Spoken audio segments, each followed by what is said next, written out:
ধূপগুড়ির পুরসভা এলাকার 11 নম্বর ওয়ার্ডে অবস্থিত ঘোষপাড়া জুনিয়র হাই স্কুল এখন গভীর সংকটে। একমাত্র শিক্ষকের অকাল প্রয়াণ এবং গ্রুপ ডি কর্মীর চাকরি চলে যাওয়ার কারণে স্কুল চালানো নিয়েই এখন বড়সড় প্রশ্ন উঠেছে। এই জুনিয়র হাই স্কুলে বর্তমানে মাত্র 7 জন পড়ুয়া রয়েছে। স্কুলটি এতদিন একমাত্র শিক্ষক এবং গ্রুপ ডি কর্মীর সাহায্যেই চলছিল, কিন্তু কিছুদিন আগে স্কুলের ভারপ্রাপ্ত শিক্ষকের মৃত্যু হয়। রতন স্যার এখানকার পার্মানেন্ট টিচার ছিলেন, একজনই সিঙ্গেল টিচারই ছিলেন। উনি হঠাৎ মারা যান।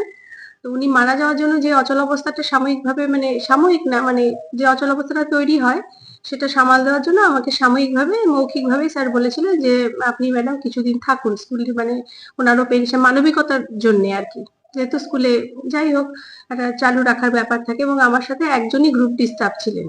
এবং আমি গতকাল স্কুলে এসে জানতে পারলাম যে উনি আর কি, মানে এই 2016 যে পুরো প্যানেলটা বাতিল হলো তার মধ্যে ওনারও নাম রয়েছে, উনিও চলে যান।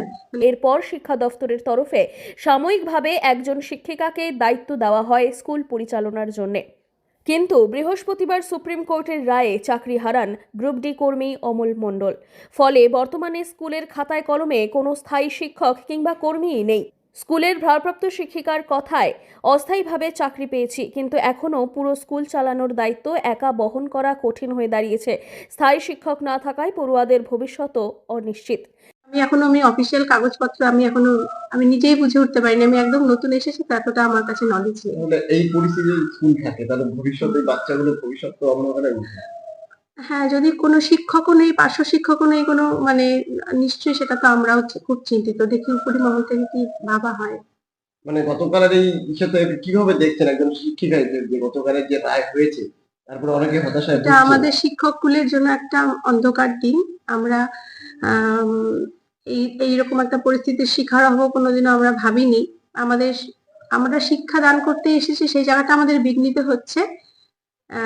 অবিলম্বে যদি সেই জায়গাগুলো দেখা হয় তাহলেই আমরা শিক্ষা প্রদান করতে এসেছি, সেটা আমরা পারছি না, এটাই বড় কথা।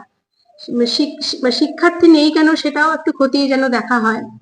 আগে আপনি কোন স্কুলে ছিলেন আর বর্তমানে কোন স্কুলে আছেন? আমি ওয়ার্ড নম্বর 9 এ উত্তর বোরাগুড়ি জুনিয়র গার্লসে ছিলাম। মানে ওখানেই আছি, আমার মাদার স্কুলই ওটা। আর এখন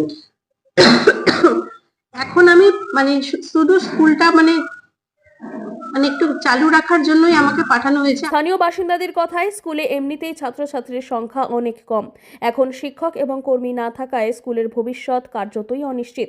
সরকার দ্রুত ব্যবস্থা না নিলে হয়তো স্কুল বন্ধ হয়ে যাবে।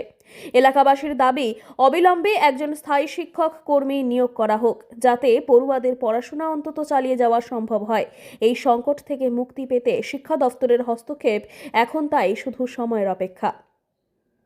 জলপাইগুড়ি থেকে সুরজিৎ দে রিপোর্ট, লোকাল 18 বাংলা।